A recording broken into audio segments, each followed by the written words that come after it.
You're listening to the ESO Network, your station for all things geek.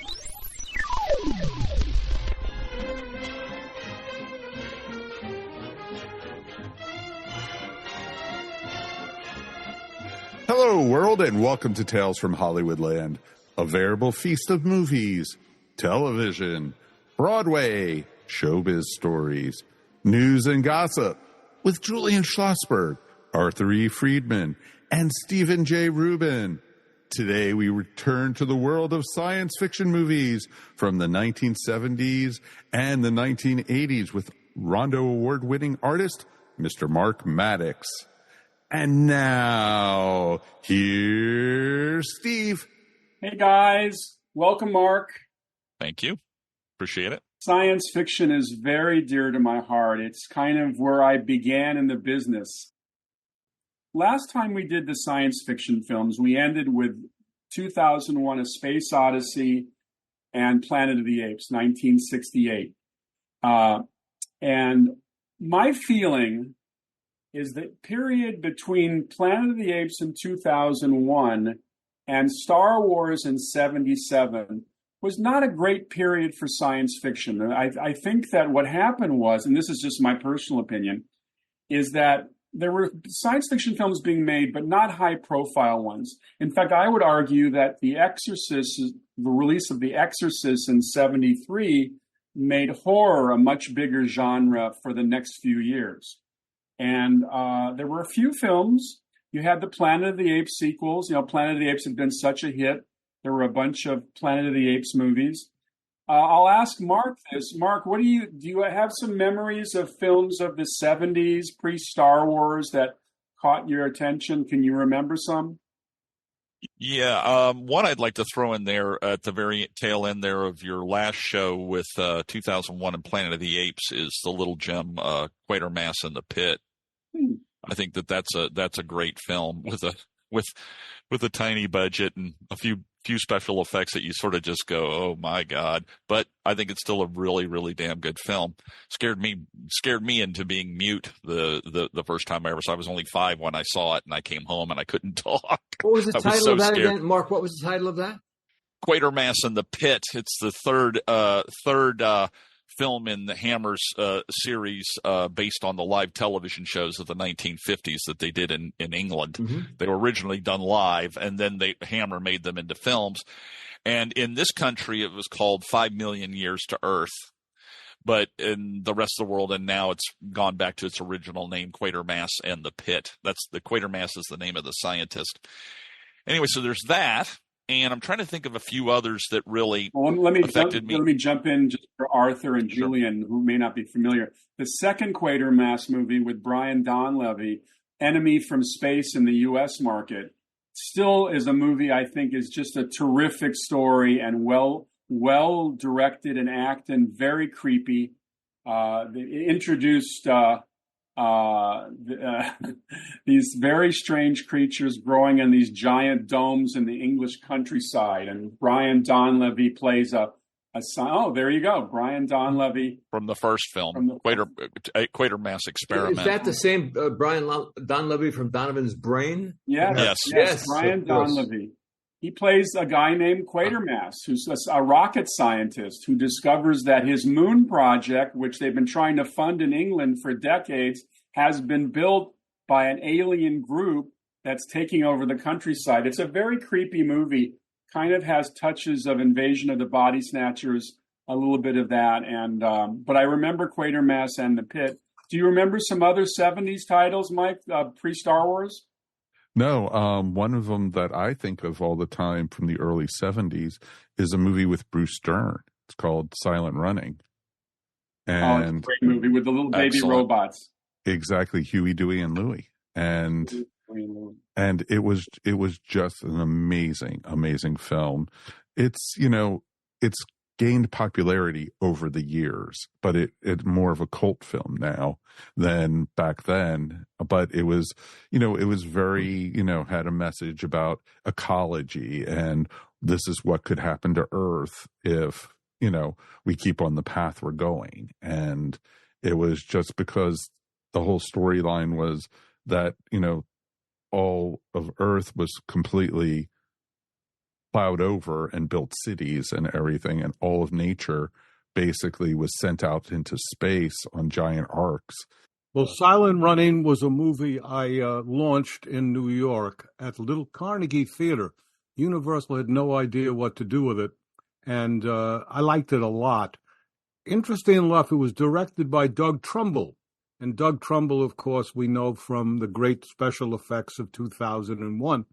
And I actually went up to his place in Housatonic, Massachusetts, and for a film that I was producing, and rented his space and got to know him.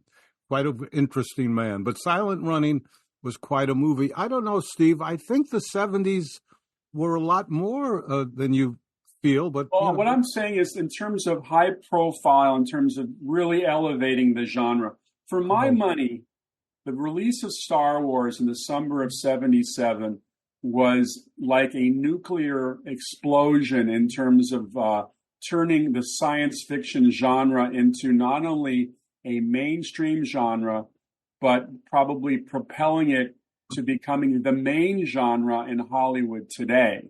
I think it's, Jaws, as we all know, Arthur has told us many times, Jaws was such a huge, huge summer hit. It transformed the idea of what the summer would be in terms of blockbusters.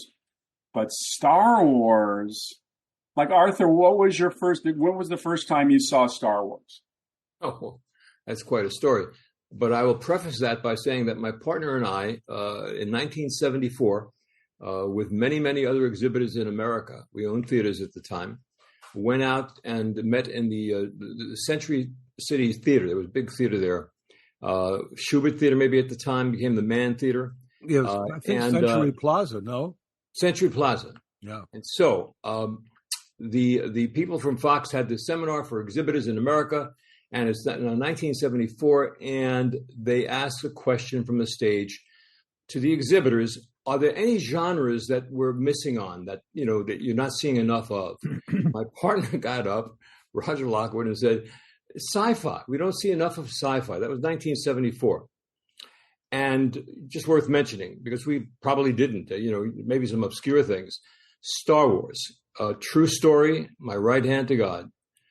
My fiancée at the time and I went to have a Chinese dinner near the Charles Theater in Boston, which Julian booked at one time. I don't know if you were booking it in 1977. I was. You are. Well, so they had the preview for New England of Star Wars in that theater, in the Charles Cinema. There must have been 500 people in this screening. We went there, and as I say, my right hand to God, I fell fast asleep during the movie. I may be the only person in the world who ever fell asleep to Star Wars, but I did. Just one of those things. That was my experience. I want to throw one thing in, though, that I've had this belief. So in a way, similar to the horror genre getting big in the 1930s, with first Dracula near the beginning of the year, early in the year of 31, and then later near the end of the year, Frankenstein coming out and basically saying, okay, this is big stuff, but will it fade into the ether? And then you got a second dose right behind it of Frankenstein, and it's like, so monster movies started getting made. But then with Star Wars, yes, it was an explosion. I think that the fact that Close Encounters came out at Christmas, right behind it was the double whammy. Mm-hmm. It's like not only are we saying that we made this big science fiction movie, but then we did another one before the year's out, and it's also a colossal hit. And I think that is the even more impetus for all this stuff that we started seeing after that. Steve had mentioned that we had stopped at the Planet of the Apes in around 68, but I wanted to let people know, because I was fascinated by this. Arthur Jacobs is the producer of that, Arthur P. Jacobs, who was a publicist and whatever, and he makes a deal with Warner Brothers, not Fox, for the Ape movies.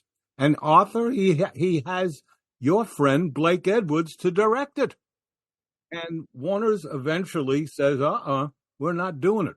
Now Jacobs doesn't know what to do, but he's had a hit with What a Way to Go. And he goes to Fox, and he convinces Richard Zanuck, not Darryl Zanuck, to make the movie. Now, they hire Heston, and they've got J. Lee Thompson. They want other people. Heston says, you want me? You get Franklin Schaffner. Get Franklin Schaffner, and I'll do it. Now, the script originally of The Planet of the Apes was written by Rod Serling. That's right. And it was very expensive for the ape part of it. And Schaffner said, we can't do it on the budget you guys have. You got to bring the ape civilization really down. It's way too sophisticated. So it's an interesting history of a film that cost $6.8 million and has done over $33.33 million to date. Sure. And spawned 4 sequels. Yeah, another thing, too, though, and I don't want to leave this little one out that I have a soft spot for, and I think a lot of other people do, too. Pre-Star Wars, the big film before that, for a little while, the blip, was Logan's Run. And, it only had a budget of $5 million. It had, I think Saul David was the producer. I think the guy that did Fantastic Voyage years earlier, a movie that I think is still colossal to this day. Love Fantastic Voyage. And then he also did the Flint movies, the James Coburn Flint movies, and then you don't see him, or at least I hadn't paid much attention to him, and then he does Logan's Run, which is, I still think, a pretty good science fiction movie. I wish the budget had been better for the special effects and stuff. Some of that stuff, when you got a lake and it's going like this, the whole lake's like that, you're sort of like... Mark, to this day, I always thought that somebody took a pail of water, dumped it onto the set, and filmed it as is. My dad had a little train set where you got a little motor that you put in the water and it made this little tiny ripples. I'm looking at this thing going, they could have got that thing for $1. They could have done these little microwaves going across the lake. And then they show these tubes with the cars going in them, and they photograph everything way above in a sky level, which you should do. You should get on the ground and photograph up to give it this presence. But still, it's got Michael York, beautiful Jerry Goldsmith score. The science fiction's interesting. It's a commentary on aging and all that kind of stuff. I still like the movie. I still think it's I did too, and I was at MGM when they were filming it. They had this on a stage. They had this giant cyc that kind of went across, and there was a beautiful blonde actress I had never heard of named Farrah Fawcett, and I spent time speaking to her. You could not have found a more beautiful, loving, kind, sweet person who I believe got caught up in the Hollywood maelstrom and her whole life changed. But at that time in Logan's Run, she really should have been the Ivory Snow Girl. But why go back to another show? Did Soylent Green come out around that time? Yeah, so I forgot. Oh, and another kitschy in the 70s. One too that I love. It was a little earlier, I think, but maybe around the same time. And the Omega Man, preceded by the Omega Man. Exactly, Heston in fine form. And post Planet of the Apes, he discovered a nice little series of science fiction titles. Now, having said that, there weren't any blockbuster science fiction. There were interesting movies. One I saw in '74 that got very little release was actually directed by Saul Bass, who is known for his trailer making. Opening titles. Title making, excuse me, sorry. And it was a movie called Phase 4. And Phase 4, which very few people remember today, followed a documentary film called The Hellstrom Chronicle about insects on the planet of the Earth. But this was a narrative feature about a group of scientists who are studying strange ant colonies forming in the desert. And what was fascinating about this little film was the microphotography. They didn't just create, this is way before digital photography. They actually had real ants working on this show. And I think they were union because they were these were very clever ants. Union ants. There's a scene because the scientists take cover in this dome, figuring that they're protected from any kind of an ant attack. And there's a scene where the microphotography picks up a little ant chewing on an air conditioning wire. Yeah. And I'm just watching this, and the camera tilts up, and there's a praying mantis, a real praying mantis, sitting on a housing right above its head. And it reaches down with one of its things grabs the ant and starts chewing on it. Suddenly, the praying mantis's leg starts to move, and another ant is pulling on his leg with his mandibles. He actually drops the praying mantis off the fitting. It lands on the wire and completely shorts out the air conditioning system. This was with real insects, not digitally created insects. Not to shift the subject, but we talked about special effects. For me, to this day, the greatest special effects I've ever witnessed was Close Encounters of the Third Kind. When that spaceship comes in on the big screen, I've never seen anything like it. The impact was incredible. Coincidentally to Julian, I saw that at an exhibitor's kind of big function in New York at the Ziegfeld Theater. Yes, on that big screen. That was so powerful. That scene of that spaceship coming in and what preceded it with the da da da da da, all that stuff. Yeah. What was amazing fantastic. about that movie, though, also is you didn't have all the big spaceships and everything till the very end. A lot of it was just glimpses. A lot of it was just flashing lights or the light shining down on Richard Dreyfuss's truck, and it was just so well done. Or the spaceships were up in the clouds and you saw the clouds lighting up and everything. Well, Spielberg built to it beautifully. Very much the same in E.T. Some of that stuff in E.T. with the bicycle over the moon and the music, incredible. Another thing too about science fiction movies like that, 2001: A Space Odyssey, and later stuff like Contact and Interstellar. I love movies where the science fiction is so engrossing, so enveloping.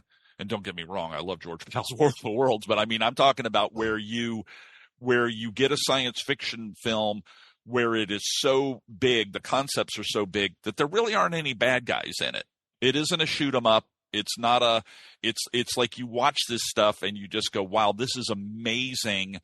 And it's the one way to get out of that normal sort of, there's got to be a bad guy or a bad person in this film sort of thing. Mark, what is your favorite science fiction picture of all time? Oh, that's impossible. Well, I mean, give me three. I'll give you two or three. Metropolis, 2001: A Space Odyssey, George Powell's stuff, Time Machine. Stuff we talked about in our last episode. A lot of it. Yeah. I have to tell you, Mark, when we're off the air, I want you to explain 2001 to me, because I've seen it twice. I have a reasonably high IQ, but I don't understand a lot of it. I'm great at the beginning with the apes and then the banging and the bone in the air, but I have trouble. It's very simple. It's one sentence. The aliens are lonely and they want more people in the universe. That's it. That's it. But well, that's good. This is beyond what I grew up with the classic comic. That's what you've just done. You've given me the classic comic version. Listen, What you said is right. Any movie, specifically science fiction, has to have a story that you're interested in and people that you care about. Otherwise, once again, you're just watching a lot of special effects. And one of my favorite movies, scared the hell out of me as a kid, was the original Invasion of the Body Snatchers. Great movie. Now, there's a hell of a movie. And that's Don Siegel before he became Don Siegel. It's really interesting, though, because when Star Wars came out in 1977, it changed the whole field completely. It changed the direction of a lot of science fiction. Because you did have, stuff like Close Encounters and stuff. But then from that, you got a remake of Flash Gordon. You got, you got Battlestar Galactica, because it originally was a film before it was on TV. And then Paramount dusted off a little property called Star Trek. Exactly. When I was at Paramount, I'll tell a quick story. Barry Diller was running the studio. I was in charge of production on the East Coast. Frank Mancuso was in charge of the distribution. There were a meeting of 12 people. Diller said, "What do you think of remaking Star Trek as a movie?" Only Mancuso and I, the only two. 10 people voted against it. 2 people voted for it. But what was their reason for saying no? Did they? It's a television show. You can see it for nothing. Why would anybody pay for that kind of money? Blah, blah, blah. How did it get greenlit, Julian, on a 2 to 10? How did it get greenlit? And you know this, Arthur. It said Star Trek, the movie. Yeah, no, of course. I'm saying, just in case you thought. If the vote was 2 to 8, how did it get greenlit? Who greenlit? Good, Barry Diller. He went with the 2. Yeah, I mean, no one cared. Interesting. It was a very funny studio system. Don't the guys running the studio makes the decision? You have 50 vice presidents saying we should do this. He says yes or no. The top guy does. And you're in charge of production. I said yes. I can say no, and I'll get back to you. Those were my 2 abilities to say. Great story about the executive at I will not mention the company, who was always involved, and it was always there were 10 people like you described, and he would always vote. This particular executive would always, if the vote came down to 6 to 3, he'd say, "I make it 7," Came down to 8 to 1, make it 9, So one day it came down to 4 to 4, and he said, "I got to go to the bathroom." And when he came back, it became 5 to 4. And he said, "I'll go with the 5."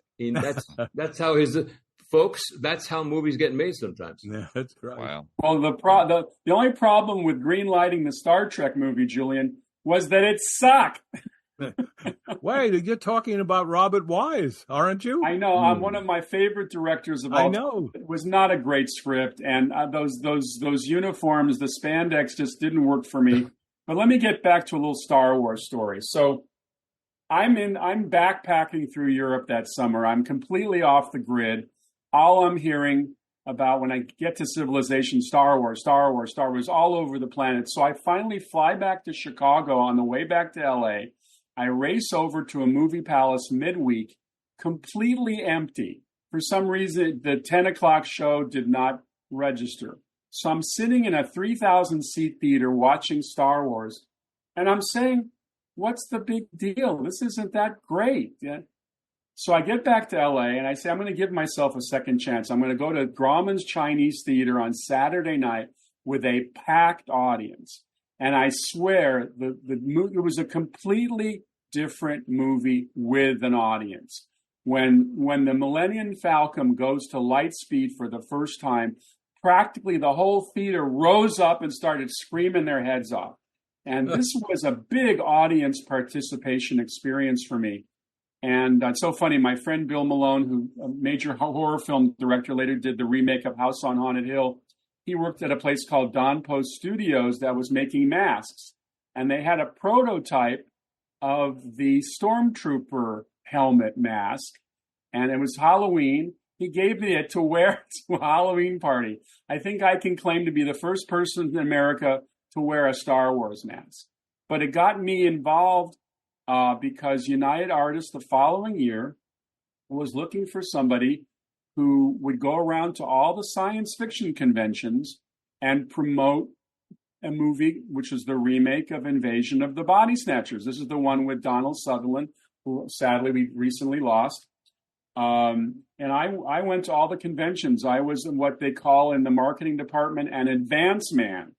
So I did presentations at 30 science fiction conventions for 9 months. So in a way, Star Wars got me started because the reason I got the job was that George Lucas and Phil Kaufman, who directed Body Snatchers, were good friends.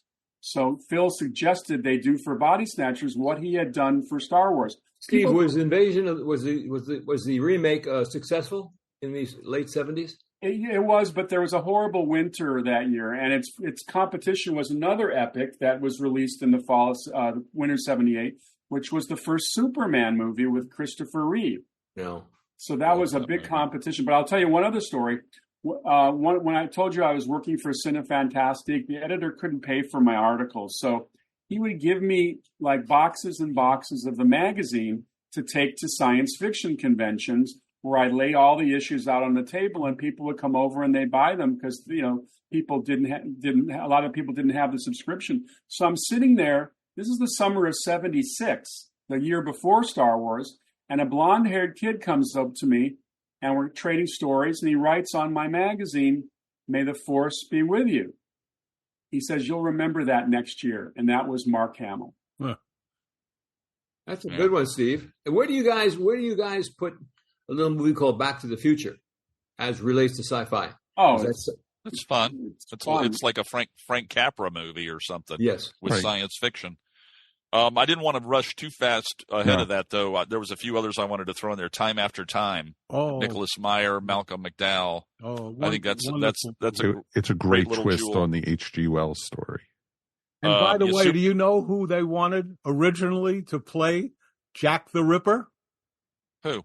Mick Jagger. Who looked like John Carradine. And they ended up with David Warner, who I think couldn't have been better. He was wonderful. He was superb. He was superb. He was. I actually had Nick Meyer on my podcast last year talking about that movie. It's one of the most exhilarating movies I've ever seen. I saw a sneak preview on the Warner's lot. I walked out and I just was floating. Malcolm McDowell had an interesting thing. What he said he wanted to learn because he was playing H.G. Wells. He was able to find a record of H.G. Wells talking. And when he heard him, he had this high, squeaky voice. Yeah. And he decided, no, I'm not going to imitate H.G. Wells when I play him. Someone said the same thing about Abraham Lincoln. You think of Abraham Lincoln having a very deep, commanding voice, but I think he was also a high pitcher. That's right. Yeah. Well, look at what they did with it in Lincoln. With Daniel Day-Lewis. Yeah, that was kind of high. Mark, was there another film you wanted to mention? Well, I mean, I didn't want to rush past Superman the movie too fast because I felt that I didn't care for Star Wars that much. I thought it was fine. I remember watching it the first day and being a little glad that I didn't go the night before and miss an episode of Space 1999. I sort of I thought it was okay. But I didn't get it, and I thought Close Encounters was better. But for me, the two movies from that time period that really I said, okay, now we're rocking, is Superman the movie, and then this is not a science fiction film, but it's fantastical, Raiders of the Lost Ark. Those two to me were more me than the previous films that I had seen. And then of course there was Alien and all that kind of stuff too. But those were the two that were more my personality, I think, because I was raised on cliffhanger serials as a kid, and so I knew what I was getting into when I saw Raiders. Story I will convey to you all is that I was sitting with Sumner Redstone when he was a theater owner in 1977, and I was with him in the morning. It was about 11 o'clock in the morning in his office in the Park Square building. And his people came in and were telling him, we're getting calls from all our theater managers. There are people lined around the theaters for Star Wars. They're lined around the theater all over the place, in every one of these places. And he had theaters not only in New England, he had theaters out in Illinois, I believe, as well. So I was there when he picked up the phone, got his stockbroker and said, buy me 50,000 shares of Fox, which at the time I think was selling at about $4. Interesting. And I look up 50,000, he says, it's going to be huge. And obviously, then it was. My God. And Fox, in those days, a major studio stock could go up on a movie. Today, they're all conglomerated, so it's a little different story. The story I've heard over the years, Arthur, is that Fox really didn't know what they had. I think they embraced Lucas. Lucas had tried to sell Star Wars, I believe, all over town and had no success. Universal was the most important because he had just come off American Graffiti. Right, and they passed on Star Wars, didn't they? Well, Ned Tannen tells the story of why they passed. It was, in his opinion, because Lou Wasserman thought that George Lucas was a slob because he walked around with a T-shirt and and he just didn't look right. And he brought the yellow legal pad of the basic story of Star Wars to Ned Tannen, who was in the position to greenlight American Graffiti. And so he said, it looks interesting. He wanted to develop it. And he brought it to Lou Wasserman and Sid Sheinberg. And they said, it's what, we don't want to do that. And that's how that thing went. And it went, of course, elsewhere. And he wanted $25,000. Unbelievable. Well, but I want to explain one thing. I'm not going to say anything beyond this. This explains the movie business in every which way. This is a true story. There was a picture coming out with Star Wars at the same time called The Other Side of Midnight, which was from a very big book giant Sidney Sheldon bestseller. That is right. And the branch manager of 20th Century Fox came into our office and sat down with Roger and myself. We shared an office in those days. And he said, look, guys, let me lay it on the line. If you don't play Star Wars, we will not give you The Other Side of Midnight. Well, that's a no-no from the consent decree days. You can't license one film on another. You just can't do it. I believe their New York branch manager, I think, went to jail for doing that. I do believe that. We can all check that out. But that's the essence of the movie business. They thought that Star Wars wasn't going to be a hit, that the big hit was The Other Side of Midnight. And they weren't going to let you play one without the other. I remember saying to that branch manager, you can't do this. What are you doing? You get yourself in a lot of trouble. But that's what they thought, and the rest is history. Other Side of Midnight. Well, speaking of the Other Side of Midnight, that was tacked on, the trailer for that was tacked on to our copy of Star Wars here in town. And the Star Wars ran here longer than in any other city anywhere in the world. The guy that ran the thing, it was well over a year that it ran at this theater that's about 5 blocks from here. And while I didn't like Star Wars that much, I went because my friends kept going. I was going back and seeing it all the time. But even after The Other Side of Midnight had come and gone, that trailer was on the beginning for the whole next year and a half that we were watching it. I mean, we had seen the movie so many times. You knew when the green line, the scratch line was going to be in a certain scene. Later when I saw a cleaned up copy, it was like, oh, what happened to the thing that I'm used to seeing? But that Other Side of Midnight trailer, I was like, if I see this thing one more time, never seen the film. Never seen the movie. I don't think anybody, that trailer 40. I don't think anybody saw it because it was a huge bomb. Very big opening week. As in those days, any bestseller opened big as a book, and then it fell apart. But I want to say, look, I've been doing this over 60 years, and I never would have thought if someone said to me, you're going to talk to 3 experts today on a movie, Star Wars. One's going to say he fell asleep. Another one's going to say he was bored. And the third say he didn't care for it. I mean, you guys are crazy. That's one of the greatest science fiction films I've ever seen. Mike, what about you? You haven't weighed in on Star Wars. Are you on their team or mine? Well, one second before Mike responds. I didn't realize it was. When I said I fell asleep, I think it was the Chinese food, guys. I don't think it was the movie. Sure, and by the way, my problem was just seeing it in an empty theater. There's always excuses, Well, Mr. Faber, what did you think? For me, I loved it from the very beginning. I was 10 years old when it came out, and it was the most amazing movie I had ever seen. From the opening scene with the spaceship coming down over the screen, and then the stormtroopers breaking in, and then Darth Vader shows up. I was hooked. That was like geekdom beyond belief at the time. What's the first line of dialogue of Star Wars? First line? In a far and away universe? Is that it? Something? No, that's not dialogue. Is C-3PO. Did you hear that? They've shut down the main reactors. We're doomed for sure. There'll be no escape for the princess this time. Exactly. That's great, Steve. Really, that is. That's great. I can quote the entire opening dialogue from War of the Worlds if anybody wants a history of the original. I hope 1953. Yes. Oh, absolutely. No, he's talking the Tom Cruise version, folks. No. I want to go back to the Ned Tannen, who was the head of production at the Universal, and who had to tell George Lucas that he passed, and he told me that when he went to see the movie at a screening, this is the guy who had to tell George, look, we don't want to do it for the $25,000 development fee. And he looked at it and he said, within 3 minutes, my head was in my hands, and oh my God was my only reaction. He knew, as most people knew, that something special was happening, but he was the guy who officially passed on the movie. Well, in the town where I grew up, the movie played at the theater for over a year. Now in its 53rd week, Star Wars. What town was that, Mike? It was outside of Washington, D.C. It's a place called Gaithersburg. Gaithersburg, Maryland, yeah. I remember that. And it's interesting because, you had, and at the time it was only like 1 or 2 screens. It wasn't these huge megaplexes like they have nowadays. And it was just amazing. But, for me, it was awesome. Like Mark said, earlier, Star Wars came out. Then you had Close Encounters. The following year, you learned that a man could fly, literally. And you saw Superman come onto the big screen.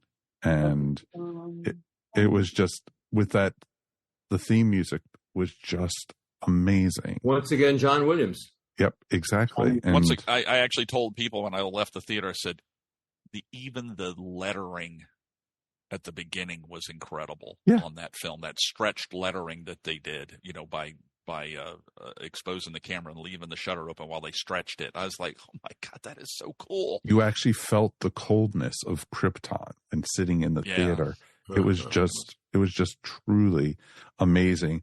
And to this day, the most amazing scene was, the helicopter falling from the building and Clark looking for a telephone booth to run into.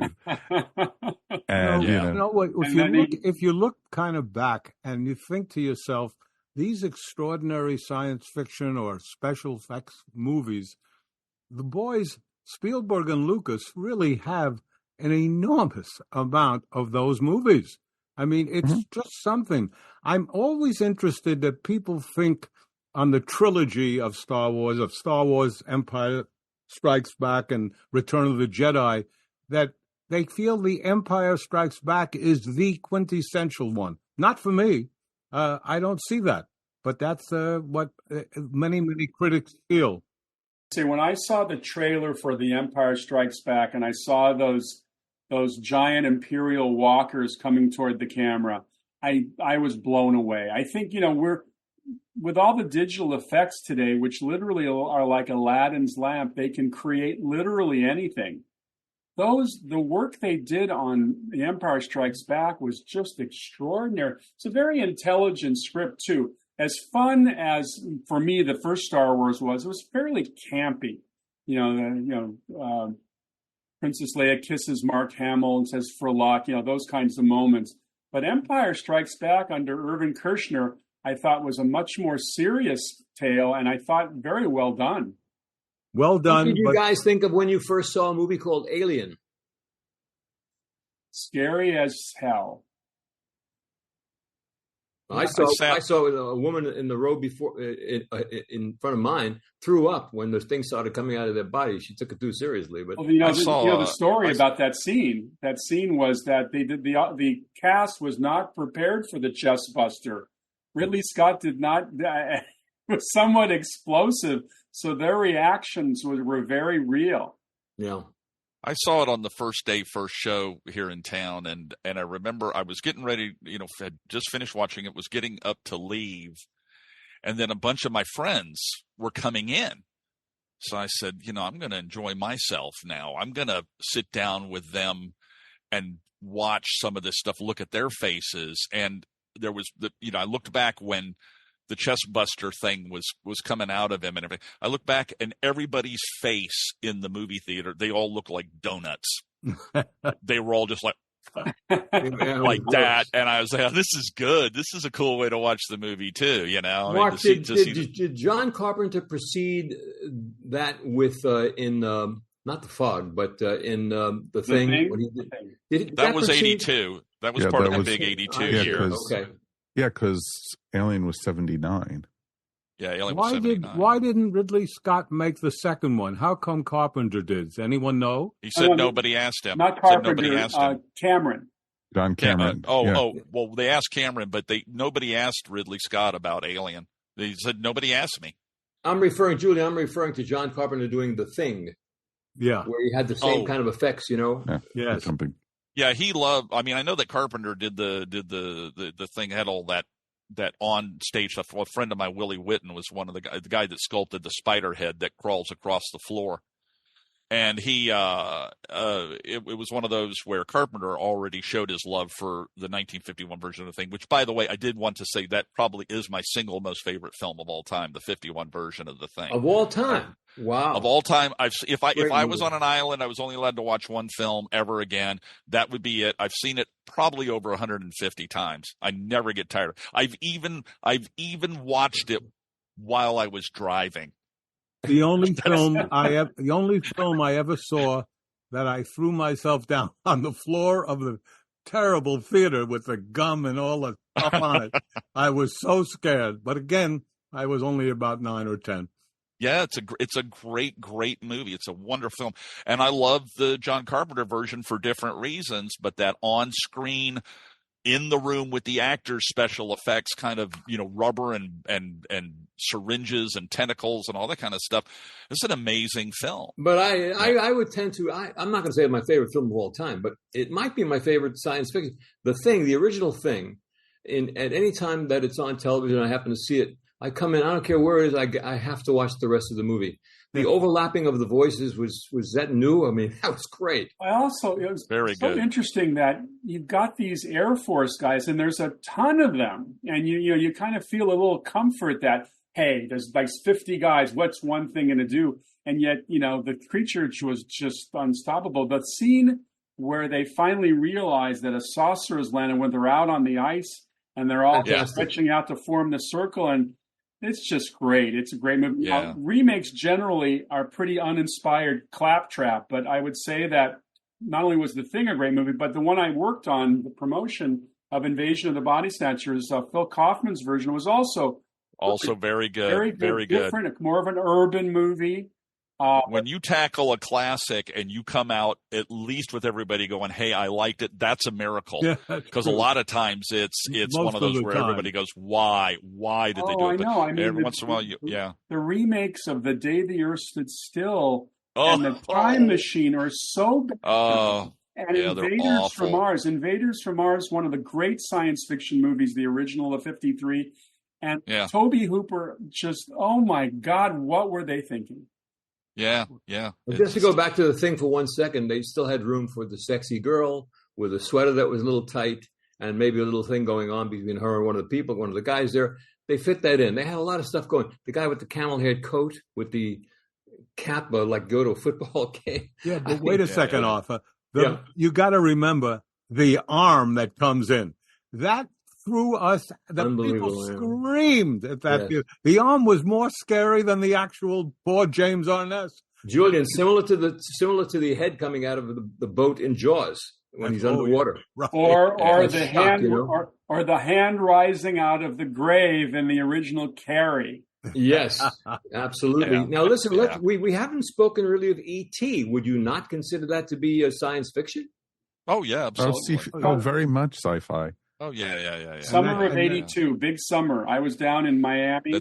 Yeah, I was working on Porky's 2, which I mention incessantly, and we all went to see E.T. And all I can say is it was a wonderful film. Wonderful. Yeah, absolutely. You and Robert Wagner. You loved it too. Yeah, I can't stand the movie. Truthfully, E.T. Really? Yeah, I can't stand the film. Wow. Mike, I thought you were making a joke. Nope. Mike, I thought you were a communist. Now I'm certain. Of course. This is unbelievable. I mean, I'm just getting over Star Wars, and now you come up with that. What's the matter with you guys? Listen, we're starting to look. What about a little movie? You, what about this little movie that Carpenter made with Jeff Bridges called Starman? Oh, that's a great one. That's an amazing film. That's a nice and that film didn't do it, did it? Arthur? Didn't work somehow. No. Mm-hmm. And what a movie! Bridges got nominated for the Oscar for it. Yeah. And would you guys consider a movie called Cocoon as sci-fi? Absolutely, of course. Great movie. Anything that has a scientific basis in its, science fiction basis, in this case, aliens, flying saucers, changing age, all that stuff. Yeah, I mean, '82 is really the explosion year, though, when you've got. It was just crazy, all the stuff that came out, and it was other fantasy films as well. You had like Tron, and you had this is not an American film, Road Warrior. You had Wrath of Khan. Well, hold on. Let's talk about Wrath of Khan real quick, because I think Wrath of Khan was the film that actually saved the Star Trek franchise completely. If there was no Wrath of Khan, you wouldn't have had the rest of the films. You would have not had Next Generation. You would have not had the countless series after. And if, you know, it was so well done, it reestablished the Star Trek universe. Nick Meyer. Yeah. Again, Nick Meyer, he really knows He how was to tell inspired. a good He was inspired. Yes. Like I said, the first Star Trek movie was just kind of dismissible, even under such a wonderful filmmaker like Robert Wise. But Nick Meyer... Just to throw me, I love the movie, but that's okay. Go ahead. Okay. I do. I just, but that's Steve, the thing. We're human beings. I don't understand why you're dismissing that movie. I really don't. I love it. It was terrible, but that's okay. Everybody's entitled to their opinion. Well, Steve, you know the pharmacy up on the top of Barrington by Sunset? There's a nice little pharmacy there by the cul-de-sac. Rent Air Pharmacy. Right. So one day I walked in there, and there is Lenny Nimoy, ordering neosynephrine. And I said, this cannot be the guy from Star Wars or Star Trek. But there he was. You know, it's kind of like watching Esther Williams eat a pastrami sandwich. It didn't make sense. Arthur, what did his ears look like? We had normal ears, I thought. I don't know.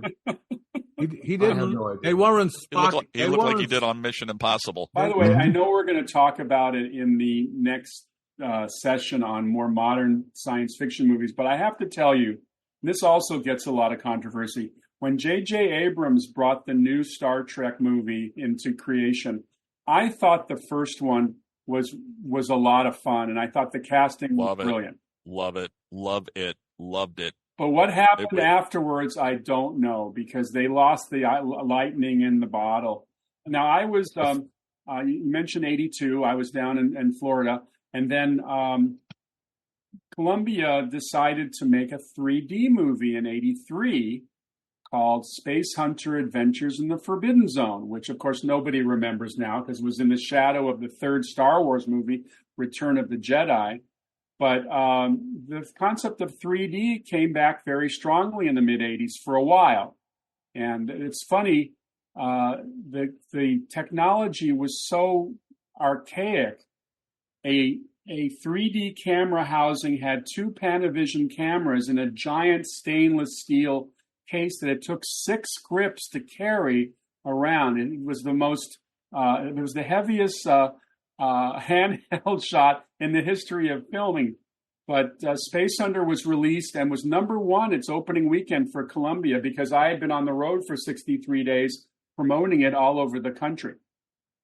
Hey, Mark, you'll get a kick out of this, Mark. My partner's dad was an investor with a guy named Bob Lippert years ago, and invested in a little movie called Rocket Ship XM. Oh, right. It's an original, it was a good little movie. That was the one that was there to beat out, trying to beat George Powell's Destination Moon to the theaters first. You know, we still see that kind of stuff to this day. Or, James Cameron comes out with The Abyss, and then there's Deep Star 6 and some other. That horrible film Leviathan. But they still do that. But back to 3D. Does everybody remember leaving the theater after watching a 3D movie with a headache? Because I think it made your eyes cross a little bit. Absolutely. Eye strain. Absolutely. Yeah. The Space Hunter Adventures in the Forbidden Zone was screened in New York for a theater full of critics, and the movie was shown out of registration. That means that everybody got a headache. So that didn't bode well for the critical That's where anytime I ever went to a 3D movie and the registration was off, I'd immediately run upstairs to the projectionist, pound on the door, and tell them, get it right. Get it right. I will say this, though, and we'll talk about this in the next session. When I saw Avatar on the Fox lot at their main theater in 3D, it was off the charts. That's the way 3D should be seen and projected. Yeah, of course. Yeah, it's a different, and you don't get the headache. You don't get the headache. I think it was the movie It Came from Outer Space that gave me the migraine. 1953, Richard Carlson, Barbara Rupp. Good movie, though. Yeah, but he also had, in this era, you also had The Terminator come out. Right. And, which is a huge franchise also. But then in 1984, you got four comedians getting together fighting ghosts in a movie called Ghostbusters. That was fun. And then Ghostbusters 2, and then the girls coming in as exactly. Yeah. And, to this day. Comedy always had a place. Woody did. Well, you said Back to the Future. You said Back to the Future. Also, Back to the Future was 1985. Here's a weird one. Yeah, Back to the Future and then Star Trek 4 with the whales. Yes. Which are both really good really good time travel movies, very fun, and the audience leaves with a big smile on their face. You know, yes. Julian, going back to what you were saying before about how people misjudge films sometimes. Yes. I was there, very present and accounted for E.T. in the screening room when I heard a lot of guys say, it's just a big Disney movie. That's all it is. Yeah. And there was bidding in those days, and I didn't think that. I was on that side. I thought this picture's magical. It's this is money, if ever I felt it. Bid crazy numbers to get it, and it won in every situation. Whoever played it made it for it. But there were a lot of people who just didn't see it that way. They thought it was something other than what it was. Just a big Disney, you know? Yeah, well, we talked about Superman in 78 making a huge splash. 10 years later, Warner Brothers goes back to the well to get Batman going with Tim Burton. Yeah. Batman, I mean, they were smart by then. They really knew what they had in terms of the youth audience. And I don't know what the marketing numbers were on Batman, but I bet they were pretty high in terms of making sure every kid in America knew that Batman was coming out. And I remember how excited, people seeing the first pictures of Jack Nicholson as the Joker. And it was just everywhere. And it was huge. It was colossal. Exactly. And what Jack Nicholson did was to say, you want me to do the Joker? I want 10% of the merchandising. Yeah. Jack Nicholson probably made more money on Batman, 10%, than any movie he ever did. Yeah, I thought I heard it was something like 20 million. I thought he made like 20 million or something out of it ultimately. Yeah, and he's still making it, by the way. It still comes in. That's right. On residuals. But I saw Jack Nicholson in a Roger Corman film the other night for about 10 minutes called The Raven. Yeah, oh yeah. Nicholson was about 25 years old at the time. Boy, did he look like he was playing Vincent Price's dumb kid. Oh God, what a movie. Or what about the one, the Terror, where Nicholson shows up? I'm a French lieutenant lost from my troops. That was very good, Mark. That was good. Well, the Ghostbusters was mentioned by Mike, and Woody in 72 did Sleeper, which was really, and also that was a fun one. Our friend Mel Brooks did Spaceballs. That came out right after. A year or so after Star One Wars. of the great afterlife box office movies of all time, Spaceballs. Yeah, that's right. Lives Second forever. time around. Oh, another one that, speaking of Afterlife, a movie that didn't do so well critically, and I think it got snubbed at the Oscars over Gandhi, but's now pretty revered as Blade Runner from 82. I don't know. I can't believe I left out Blade Runner. Blade Runner with its incredible, where the city is as much a character as the people in it, and it just didn't do that well. It didn't do well. The critics weren't nice to it, and like I said, it lost for art direction to over Gandhi, which to me was a load of crap because all she had to do was do history to do the Gandhi stuff. But with Blade Runner, you had to invent everything. You know what Gandhi's mother said to Mahatma Gandhi? Eat a cookie, no one will know. Anyway, but then later the movie goes on to HBO and starts getting replayed, and then goes on to VHS, and it just builds and builds and builds, and now it's like, I put that on They also had so many different versions of the film, the director's cut. Well, but at that time. But for about the first decade or two, it wasn't until the mid to late 90s that they had the first new cut. Everything else was, well, I take that back. There was a British version that they put on the VHS, but you had that, and it was like that, and Metropolis would make a great double bill for city science fiction. You could also add to that the movie Brazil. Also. Oh, I love that. Terry Gilliam. That's a movie. Time I was about to bring up Time Bandits. That's also another great movie. Which, by the way, they're remaking as a TV series on one of the streaming channels. On Apple Plus. Fingers crossed. I hope it's good. I hope I don't know. Mention where do you put Mad Max, guys? Oh, depending upon the film, I think Road Warrior's real good. I saw the original Mad Max and thought, it's piece okay. The original was just okay. I think it came into its own with the second movie. Road Warrior, and then the next one after that, not as good as Road Warrior. Parts of it are good, and then it goes away, and then it comes back, and it's a big hit again so many years ago, and now Furiosa isn't as big of a hit. It's sort of like George Miller hits a peak and then kind of drops back down a little bit or something. He's one of the few guys who kept making the sequels. Most of the directors don't, but he did. Right. He kept doing it. Right. Yeah.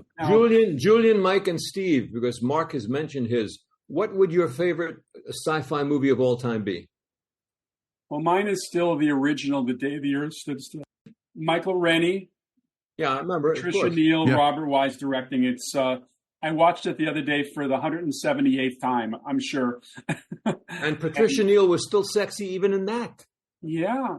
I mean, it's just one of those movies. And it's a personal favorite also because I was able to do the first original behind-the-scenes research on it.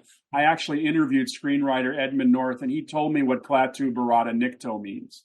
So that was revelatory. What did it mean? Hey, you can't do that. You can't just tell us, man. You can't tease us like that. There is hope for Earth if the scientists can be reached. Oh, okay. Very cool. Julian, your favorite? I can't. I'm like Mark. I don't know how to name one film, but I sure as hell liked the original Invasion of the Body Snatchers. I really loved the thing. With Kevin McCarthy? Yeah, and Dawn Adams, I think her name was. No. No, it's no. It was Brooke Adams was in the remake. Adams was in the remake.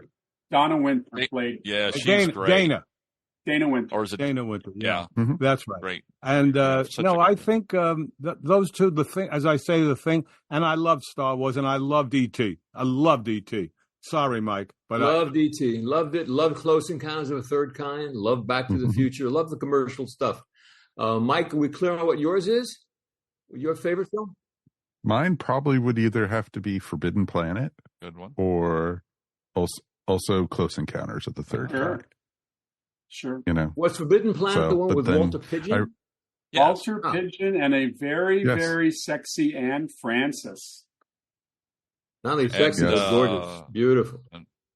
But also, it was also the forerunner for Star Trek. You can really see that when you watch that especially that first pilot of Star Trek. It is Forbidden Planet 2 almost, Yeah, exactly. One thing we've established is a lot of science fiction movies being made, even to today. Well, it's gone off the charts. In fact, I would argue that science fiction is the number one genre in Hollywood today in terms of money spent. It's just because it's global, Steve. It's global. They have a little show on television that's syndicated called Aliens from Outer Space or something. That thing plays in every country on every day of the week and makes a fortune on a great concept. I think you're right, Steve, about the money being spent. But as far as the most movies being made in a genre, it'll always be horror movies. It will, but they don't spend. They don't. They don't spend as much. All you need is a deserted home. I read an article. I read an article that Skydance has recently purchased Paramount Studios, one of the biggest deals of the year, and they're already telling the guy who runs Skydance, David Ellison, you got to start embracing franchises. It's all about franchises. I think we're going to have to do a third episode soon, folks, because we only made it into the late 80s. Movie that I thought was really cool, and speaking of Rod Serling-esque and Twilight Zone-esque, was the 1980 film The Final Countdown, which has an aircraft carrier going into the past. Kirk Douglas. Anyway, Mike, I'm going to turn it over to you. This has been Mark. Thank you for joining us today. This has been. I appreciate it. I really appreciate it, guys. You having me on. You got to come back. You got to come back for our next episode where we get into the 90s. Okay, very cool. I'd love to. Thank you so much. You've reached the end of the episode of Tales from Hollywoodland podcast. Always remember, we couldn't do this here without you. We want to hear from you. Please write us anytime at talesfromhollywoodland.com. Remember, you could also find Tales from Hollywoodland wherever fine podcasts are found. And now you could even find us up on our new YouTube channel at no extra cost. If you made it this far into the episode, why not subscribe and give us a thumbs up? If you're into social media, please check us out on Instagram and Facebook. Before we get out of here, let's check with the guys and see what's happening on this week's podcast. Julian, who are you talking to this week? This week is David Hyde Pierce, part 2. Excellent. And Steve, what about you guys? Well, we're still on summer hiatus, but George Shakiris is going to be my guest on the 24th. We're going to talk all about a lot of his work on Beyond West Side Story. Excellent, excellent. Looking forward to that one. And Arthur, what are we talking about here next week? We're going to be talking about Hollywood hunks, the guys who remember the name Henry Wilson when we have that conversation. Very important man in that genre. I want to add one fast thing. Julian suggested to me that I read a book by Marty Short called I Must Say. I recommend that to everybody who's listening to this. You should read that book. Julian, great little utz to me. It's a great book. Every emotion will be filled. And Marty Short to me is the Willie Mays of entertainment. Five-tooler. Excellent, excellent. On behalf of Steve, Arthur, Mark Maddox, and Julian, thanks for listening. This is your producer and announcer, Mike Faber. We will see you here next time on Tales from Hollywoodland. Your Hollywood adventure starts right here.